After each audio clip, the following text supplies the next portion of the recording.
angkat takbiratul ihram, pandang hanya tempat sujud saja. Allahu Akbar, namanya takbiratul ihram. Ihram diambil dari kata haram, yang sebelumnya halal menjadi haram. Kepala kita, yang gatal kepala kita, yang menggarunya kita, tapi ketika kita garu lebih dari 3 kali, haram, batal. Pada saat itu orang hanya melihat tempat sujud, siapapun dia. Di saat itu salat kita sedang disadarkan bahwa kita sedang berada di depan Dia pencipta langit dan bumi. Kita serahkan semuanya kepada Dia. Inna salati wa nusuki wa wahyaya wa mamati lillah. Salat bukan gerakan, salat bukan hanya ritual, salat bukan bim salabim abrakadabra bacaan yang dihafal sampai kita pun tak ingat tahap yang kita baca. Satu hembusan napas tuntas iftitah Fatihah ayat. Makan sekarang kalau ada orang sholatnya lama malah dia aja, itu Syahnu kok lama ya? Maklum mu'alaf baru masuk Islam. Ente kok cepat? Udah lama, udah hafal Pak Ustaz. Padahal sholat adalah perenungan selain dari Allah kecil. Allahu Akbar, jabatan ini kecil, tak ada apa-apanya. Kekuasaan ini kecil, tak ada apa-apanya. Yang besar hanya Engkau ya Allah. Kalau sudah mampu mengecilkan yang lain, membesarkan yang Allah, maka kalau dia hilang tidak akan terasa, karena semuanya kecil. Banyak ibu-ibu yang sudah mampu membesarkan Allah sampai yang lain itu terasa kecil. Meninggal suaminya, slow aja deh. Ibu enggak nangis, kecil Pak Ustaz. Semuanya kecil. Ini hanya amanah Pak Ustaz, ini hanya titipan Pak Ustaz. Kebetulan tercetus keluar dari mulut, amanah. Masjid ini bernama Masjid Amanah. Lawan dari amanah, khianah. Amanah, khianah. Orang yang memegang amanah, al-amin. Orang yang mengkhianati amanah, al-khain. Ini namanya luar biasa, berat ini. Keluar dari amanah, khianah. Tidak bisa dibagi dua. Saya Pak Ustadz, kaki kanan saya memang amanah, tapi khianah sekali-sekali. Oh nggak bisa. Sifat orang munafik 3. Idza haddatsa kadzaba, kalau bicara dusta. Wa idza wa'ada akhlafa, kalau berjanji ingkar. Wa idza tumina, kalau dikasih amanah khana, berkhianat. Itu mengapa masjid ini diberi nama amanah. Maka sehari berapa kali masuk kemari? Subuh mungkin tidak. Subuh mungkin di Masjid Al-Ikhlas dekat rumah, mungkin di Masjid At-Taqwa dekat rumah. Tapi zuhur, asar. Tapi jangan gara-gara saya ucapkan ini lalu nanti takut sholat di sini. Kamu sholat di mana tadi? Masjid di luar aja lah. Kenapa enggak di amanah? Ngeri di situ. Kata Ustaz Somad. Masya Allah, hati terus dikonekkan, jiwa terus didekatkan. Kalau sampai jauh dia akan kering. Bahwa kita semuanya lahir membawa iman ya. Iman ini sudah kita bawa sebelum masuk ke rahim ibu kita. Inna ahadakum yujma'u khalquhu fi batni ummihi 40 yawman nutfah. Kamu diciptakan dalam perut ibumu 40 hari dalam bentuk sperma. Summa yakunu 'alaqatan, berubah 40 hari dalam bentuk darah. Summa yakunu mudghatan, berubah 40 hari dalam bentuk daging. 40 hari air, 40 hari darah, 40 hari daging, 120 hari datang malaikat membawa roh yang sudah ready. Belum ada kulit, belum ada kuku, belum ada bulu, belum ada darah, belum ada daging, belum dibawa malaikat. Kita sudah bersama berkumpul di alam roh. Dan Allah bertanya ketika itu, alastu bi rabbikum, bukankah aku Tuhan kamu? Kita semua menjawab, bala syahidna, engkau Tuhan kami. Cuman ketika sampai ke dunia dia lupa. Karena lupa itulah maka dia disebut manusia. Karena manusia diambil dari kata nasia, lupa. Apa yang disampaikan Ustaz Somad tadi? Aku lupa. Kenapa kau lupa? Karena manusia. Kalau ingat terus namanya bukan manusia. Apa namanya? Panasonic. Ini yang merekam ini nggak akan lupa, ingat terus. Jangankan bapak ibu yang dengar ceramah, saya yang ceramah aja lupa apa yang saya sampaikan. Tapi saya diingatkan. Yang mengingatkan saya siapa? Jamaah. Ustaz kan ngomong gini dulu. Masa iya saya ngomong gitu? Ini MP3-nya, ini MP4-nya. Kamu dapat dari mana? Saya download Pak Ustaz. Di mana kamu download? Itu channel Ustaz Abdul Somad Official. Subscribe, like, and share. Jadi Masya Allah, internet ini luar biasa. Tadi bicara dengan Bapak Direktur Bintal, luar biasa merusak kepala anak-anak kita. Hancur kepala ini. Ustaz Abdul Somad, perhatikan ini gambar otak yang habis ditabrak truk, pecah, berderai. Yang ngundang saya ini psikolog, ibu-ibu. Ustaz, sebelum Ustaz ceramah coba lihat gambar ini, hancur berderai kepalanya. Yang ini Pak Ustaz kepalanya utuh sehat, tapi isinya hancur sama seperti ini. Kok bisa begitu? Karena website, karena internet. Tapi saya tidak bisa salahkan juga semua internet, karena orang kenal saya dari internet. Mencaci maki saya juga di internet. Oleh sebab itu maka pisau internet bermata dua, satu ke atas, satu ke bawah. Dipotongkan ke ayam, bagus. Dipotongkan ke bebek, oke. Dipotongkan ke sapi, bisa jadi hewan kurban. Tapi kalau ke atas memotong leher dan urat nadi, dia bisa mati. Siapa yang bisa mengontrol sekarang? Kalau bukan iman dan takwa kepada Allah Subhanahu wa ta'ala. Maka saya bangga, Ustaz Abdul Somad, ini imam kita, ini khotib kita, pakai baju tentara. Kami yang sipil yang tidak punya seragam ini terus terang amat sangat bangga melihat bapak ibu menjadi khotib, melihat bapak ibu jadi imam, melihat bapak ibu menjadi orang yang sholat berjamaah. Dulu susah kalau mau menasehati orang, mari sholat, mari puasa, mari berjamaah. Sekarang saya tinggal simple aja ngasih tahu, anak-anak SMA, anak-anak pesantren, lihat itu, bapak tentara sholat di masjid, bapak polisi pengajian. Ibu-ibu pun mudah sekarang nasihati anak-anaknya. Lihat tuh, pak polisi sholat di masjid, pak tentara sholat di masjid, angkatan udara sholat di masjid. Pistol mereka besi, bapakmu nggak punya pistol nggak sholat.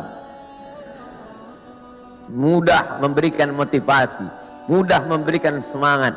Oleh sebab itu kebersamaan kita ini, apapun seragam yang kita pakai, itu hanyalah casing saja. Apapun jabatan kita, itu hanyalah jalan saja. Yang kita cari adalah keridhaan Allah Subhanahu wa ta'ala. Kalau berhasil kita melewati ujian-ujian seragam, ujian kekuasaan, ujian jabatan, ujian dunia, ujian popularitas ini sampai kepada puncaknya, maka insya Allah mati kita husnul khatimah. Tapi kalau gagal kita dengan ujian ini, bapak ujiannya beda, saya ujiannya beda. Ujian Ustaz Somad sekarang popularitas, kemana-mana mesti pakai masker, kalau enggak semua minta foto.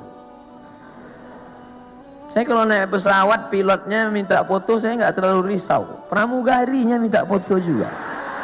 Ini yang saya payah, agak susah sedikit. Pede sekali dia ngomong begitu.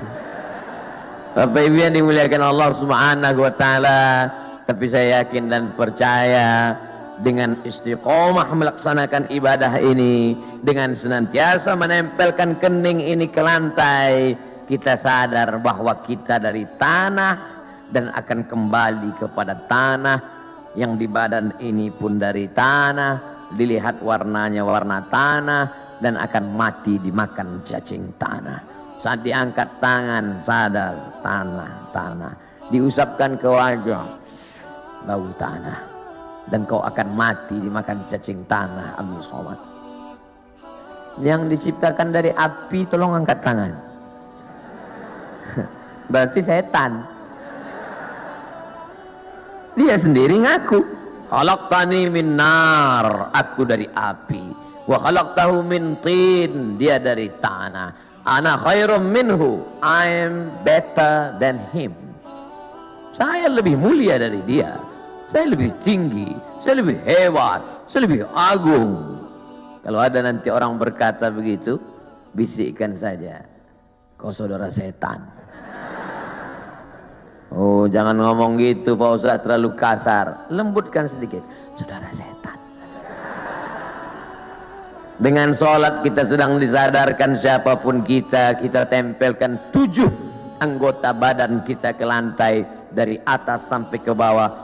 Ujung kaki 2, ujung tangan 2, ujung lutut 2, 1 kening menempel ke lantai. Mentang-mentang orang hebat, kekuasaan tinggi, tak mau menempelkan ke lantai. Allahu Akbar, tempel ke tiang. Nggak sah sholat, kecuali sakit, duduk di kursi. Kalau makhluk di bumi tidak lagi mau mendengar kata-katamu, siapapun tak lagi memperdulikanmu, berbisiklah ke tanah, makhluk-makhluk langit akan mengaminkan doa-doa. Bangun di tengah malam, mengadu kepada Allah. Ngadunya pada Allah. Sekarang banyak orang ngadu ke Facebook. Semua diadukan di wall Facebook, Twitter. Makin dibaca komennya makin stres, depresi, bersunyi-sunyi di tengah malam. Kalau sudah Allah berikan pertolongan, intan surullah, kalau kau tolong agama Allah, Allah yang akan menolong kamu. Lari ke atas bukit Safa, tidak ada air. Lari ke atas bukit Marwah, tidak ada air. Di mana air itu datang? Air datang bukan dari tumit Hajar yang mencari air, tapi air dari tumit Ismail yang belum pandai berjalan. Hanya bergeser saja kakinya di atas pasir, memancar air Zamzami, air berkumpullah. Cerita ini 3000 tahun yang lalu. Karena Nabi Ibrahim pindah dari Babilonia ke Palestina 1800 sebelum Masehi. Sekarang sudah 2000, lebih 3000 tahun yang lalu. 1800 tambah 2000, 3819 tahun yang lalu.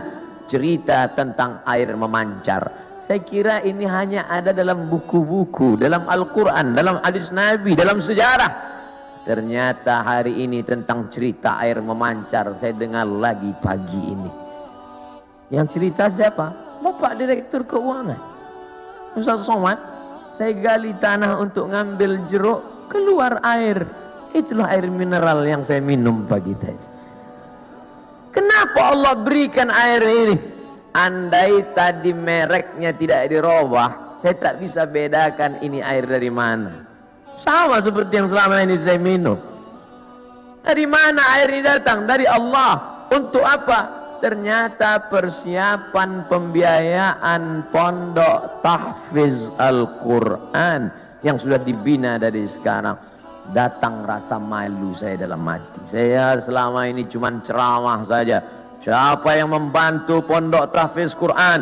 Siapa yang membuka pendidikan Al-Quran? Siapa yang menolong anak yatim untuk sekolah bantu Quran? Itu yang akan menolong di hadapan Allah. Makanan yang kau makan akan busuk, pakaian yang kau pakai akan lapuk, yang kau sedekahkan itu yang akan menolong di hadapan Allah. Andai ada yang bertanya, berapa anak tahfiz Quran yang Ustadz tolong? Yang tanya-tanya. Ternyata Bapak sudah buat duluan. Ini pondok tahfiznya. Pembiayaannya dari mana? Allah yang memberikan. Makin kuat keyakinan saya. Lama-lama saya bingung. Saya datang kemari ini ceramah atau belajar? Ternyata ada ilmu yang ditulis di atas kertas, tapi ada ilmu yang datang dari Allah langsung real nyata. Intan surullah, kalau kau tolong agama Allah, yansurkum, Allah akan menolong kamu. Ayat itu dari kecil saya sudah hafal. Ayat itu saya pelajari di Al-Azhar Mesir. Tapi kalau ditanya mana buktinya nyata, itu Allah menolong Nabi Muhammad. Apa kata? Itu kan Nabi. Mana real yang nyata sekarang? Hari ini saya mendengarkan ceritanya, kisahnya. Hari ini saya nampak real dengan nyata. Kalau kau tolong anak yatim, kau tolong pondok tahfiz Quran, kau tolong orang menghafal Quran, Allah akan menolong engkau. sumber air mineral yang lulus lembaga badan pengawasan obat dan makanan menyatakan air ini layak. Siapa yang memberikan? Innama amruhu idza arada syai'an ayaqula lahu kun fayakun. Ternyata tolonglah agama Allah ini, jangan pernah takut dan jangan pernah cemas. Kadang-kadang kalau terlalu banyak orang menakut-nakuti kita, kita jadi takut juga. Kita sudah berani, tapi karena ditakut-takuti orang, kita pun jadi takut juga. Ini Ustaz cerita tentang siapa? Tentang saya. Saking banyaknya yang membuli kita, kita jadi cemas juga lama-lama. Tapi rupanya semakin banyak cerita kita dengar tentang turunnya pertolongan Allah. Ala inna nasrallahi qarib. Yakinlah pertolongan Allah itu dekat. Jangan pernah takut dengan akhir masa pensiun, nanti saya akan makan apa, nanti saya... Berapa banyak orang berpikir nanti pensiun makan apa, malaikat maut datang malah sebelum pensiun. Malaikat maut tidak pernah datang melihat akte kelahiran. Berapa banyak orang sehat mati mendadak, yang divonis mati, nggak mati-mati. Saya berapa kali ketemu ceramah dalam pengurus masjid Ustaz Somad. Nanti habis ceramah kita makan ya, oke. Bedanya kalau di masjid lain setelah ceramah baru makan. Di kantor keuangan TNI sebelum ceramah udah makan duluan. Tabarakallah. Ketika selesai makan, kata Pak Ketua Dewan Kemakmuran Masjid Ustaz Somad, saya ini sudah divonis, kata dokter, kena jantung koroner, harus dibelah urat kaki naik ke atas. Terus saya takut Pak Ustadz ngelihat ayam potong dibelah. Jadi saya nggak dioperasi. Katanya berapa lagi umur Bapak? 2 bulan Pak Ustadz. Terus udah 2 tahun nggak mati-mati. Bukan saya ngatakan Bapak Ibu nggak usah cek. Saya tetap medical check up, tetap ke rumah sakit, tetap tanya dokter. Termasuk kurusnya saya ini pun saya sudah konsultasikan ke dokter. Apakah saya ini sakit Pak Dokter? Kata dokter di Batam, Ustadz Somad, Ustadz kalau mau lebih berwibawa tambah beratnya dikit. Gimana Pak Dokter? Minum susu kental manis 3 kali sehari. Pagi segelas, siang segelas, malam segelas. Sebulan akan naik sekian kilo. Oke Pak, sebulan saya minum timbang tetap. Saya tanya, Pak Dokter, sudah saya minum kok nggak nambah? Kata dia, Ustadz terima aja, berarti sudah takdir Allah Subhanahu wa ta'ala. Yang penting saya sehat. Ini saya ceritakan supaya Bapak Ibu tidak terlalu memaksakan diet ingin seperti saya. Bapak gemuk, yang penting sehat. Ibu bapak yang penting sehat, beribadah. Apapun judulnya, hidup ini adalah ibadah. Karena tujuan Allah menciptakan kita, wa ma khalaqtul jinna wal insa illa liya'budun, ibadah. Cuman kekeliruan kita memahami ibadah terlalu sempit. Salat, zakat, puasa, haji, baca Quran, cuman itu ibadah. Padahal di kantor dari jam 8 pagi sampai jam 4 sore adalah ibadah. Kalau dipahami ini ngurus keuangan negara TNI ini adalah ibadah ringan, dan kita tidak akan mungkin curang. Sebagaimana kita jujur dalam sholat, sebagaimana kita jujur saat di Masjidil Haram, begitulah kita jujur di kantor kita, karena pekerjaan kita adalah ibadah. Tapi jangan dibalik. Nanti pas azan zuhur, Allahu Akbar, Allahu Akbar, tetap buat laporan. Loh, ente nggak ke masjid amanah? Ibadah. Nah, ini harus diluruskan juga. Ada ibadah mahdhah yang pure original, memang ibadah, ada rukunnya, ada syaratnya, ada wajibnya, ada sunatnya, memang ibadah. Sholat, puasa, itu ibadah. Tapi ada aktivitas sehari-hari bernilai ibadah. Ustadz, Allah itu nggak adil loh Pak Ustadz. Loh, kamu bilang Allah nggak adil, bisa kafir, bisa murtad. Masa laki-laki enak bisa puasa sunat, laki-laki bisa zikir, laki-laki bisa baca Quran. Kami Pak Ustadz 9 bulan 10 hari nggak bisa ibadah. Ibu, hamil itu pun ibadah. Hamil itu ibadah. karena akan melahirkan anak-anak yang soleh. Sejak itu alhamdulillah ibu-ibu sudah punya jawaban. Kalau ada atasannya nanya, kamu ini sebentar-bentar cuti hamil, apa ini? Ibadah. Malah anak itu adalah ibadah yang tidak akan putus. Kalau ada di antara bapak yang rajin sholat duha, meninggal dunia, putus. Yang rajin baca Quran, meninggal dunia, putus. Tapi ada ibadah yang tidak putus. Waladun solehun, anak yang soleh. Apa tidak bangga Abdul Somad pagi ini?